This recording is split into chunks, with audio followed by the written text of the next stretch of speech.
أيها الأحبة الأوفياء مشاهدي قناة عمان الرياضية، أسعد الله أوقاتكم بكل خير ومحبة. وسط أنغام كبيرة تجمع بين المنتخبين اللذين حقيقة سبق لهم جولات حتى على المستوى الآسيوي. الكرة إلى خارج أرضية الملعب، رمية جانبية لأول مرة مباريات هذه البطولة. الكرة على حدود منطقة الجزاء، محاولة وبعد ذلك صافرة تأتي من جانب حكم المباراة. صافرة تعلن عن أول ركلة جزاء في البطولة لمصلحة لاعب المنتخب اليمني. هذه البطولة هنا في أصالة الأصالة، اليماني يتقدم، اليماني يسجل أول أهداف في المباراة لمصلحة المنتخب اليمني. الكرة في الشباك، عبد الرحمن الخضر يتقدم لصالح اليماني. 1-0. لمن كل هذه القناديل تضوي؟ لمن؟ كلها لأجل اليمن، كلها لأجل اليمن السعيد. الهدف الأول مباشرة من علامة الجزاء. البحث عن مرور، سقوط في اللقطة الأخيرة الماضية، ثم التسديد. هدف ثاني لمصلحة اليماني، هدف ثاني لمصلحة اليمن السعيد، هذه المرة من جانب محمد شمس الدين. هنا شمس تسطع باسم اليمن، هنا شمس تشرق باسم الحضارات القديمة، الحضارات الجميلة. هنا يرتفع العلم، هنا ترتفع الراية، هنا ترتفع راية اليمن. هنا على استاد السعادة كلهم سعداء. هذا هو مدرب المنتخب اليمني الأصالة بيت اللبان.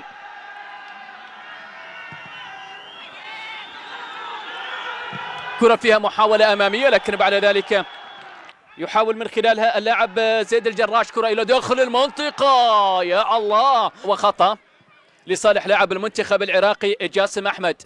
لقب هذه البطولة للمرة الثانية المؤشرات، بينما هنا فرصة، هنا تسديدة، محاولة بعد ذلك فيها خطورة، لكن يا سلام، محاولة وبعد ذلك الخطورة ما زالت قائمة صافرة. حكم المباراة يقول ماذا؟ يقول خطأ أو هي ركلة جزاء؟ خطأ يبدو لي.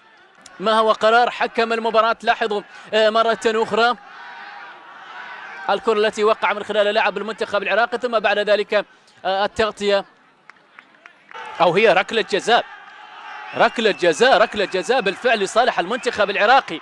ما كانت واضحة حقيقة رأية الحكم، على اعتبار أن يعني الصورة كانت في الإعادة، وبالتالي ركلة جزاء. بدأ المنتخب اليمني من علامة الجزاء، على يصوب وعلى يسجل هدف تقليص الفارق لمصلحة منتخب العراق. أسود الرافدين الصغار الآن في مرمى اليمن يسجلون هدف تقليص الفارق. الكرة أمامية باتجاه المرمى، خطيرة، بينما هذه التسديدة الأخيرة وينظرون حقيقة للمستقبل بعين الأمل. هذه محاولة فيها مرور، فيها محاولة، فيها سقوط، فيها خطورة، وفيها هدف آخر يضيع. مرور بشكل ممتاز، يا سلام، من الأول ومن الثاني يسقط بعد ذلك، لكنها تصل عند، شايف هذا صاحب القميص رقم 10، اللاعب الخطير حقيقة من خلال اللقطة الأخيرة الماضية، عادل عباس. من جديد المحاولة قائمة، الكرة لصالح المنتخب اليمني، فرصة من أجل الثالث، فرصة من أجل الثالث، مش معقول. شايف المرور وشايف التمرير، وبعد ذلك بالقدم اليسرى مرت جانبية، كانت بمثابة هدف ثالث، فيها مشروع هدف ثالث. كيف مرت، كيف ضاعت؟ اسأل نفسك، اسأل نفسك يا عادل. وسجل هدف تقليص الفارق، لكن هذه أيضا ضاعت. لاحظوا مرة أخرى هذه اللقطة اللي كان بالإمكان والنتيجة كما هي واضحة أمامكم بتقدم اليمن بهدفين من أجل الثالث. الآن يقتربون ويصوبون لصالح المنتخب العراقي. كرة بتنقل إلى داخل المنطقة، رأسية خطيرة جدا، الحارس وضاح على مرتين. تحكم المباراة عمار صدام تعلن عن انطلاقة شوط المباراة الثاني مع منتخب، بينما لدينا محاولة، لدينا خطورة، لدينا كرة منطقة الجزاء، الفرصة والعرضية والمحاولة والكرة التي تضيع أيضا. المنظمة نحن نقول أهلا باليمن.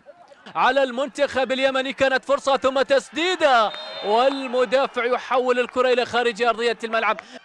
أعمار بعض من لاعبي المنتخب اليمني وإلى داخل منطقة الجزاء، تسديدة وحارس المرمى وضاح أحمد على مجمع سلطان قابوس الرياضي في بوشر. لكن لدينا محاولة يمنية، خطورة مش معقول. عادل عباس كذلك بمرور فردي، وبعد ذلك تصويب بالقدم اليسرى ب3 أهداف دون مقابل. محاولة يمنية، لدينا محاولة، لدينا فرصة، لدينا خطورة، لدينا مرور، ولدينا كرة أيضا إلى خارج أرضية الملعب. اليمن يقترب من أجل الثالث. بعد ذلك الكرة عدت، فرصة، التعادل، التعادل، التعادل يرفضه الحارس وضاح أحمد.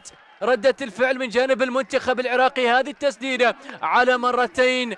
زيد الجراش يلعب كرة أمامية إلى داخل منطقة الجزاء، مرور، الثالث يأتي، الثالث لا يرفض أيضا، الثالث يضيع أيضا بتألق من جانب عمار علي. لكن لدينا الآن كرة، لدينا محاولة، لدينا فرصة، لدينا كرة، يا الله أيضا ضاعت، أيضا مرت، ذهبت إلى خارج أرضية الملعب. الكرة المهدرة هذه المرة من جانب عبد الرحمن الخضر.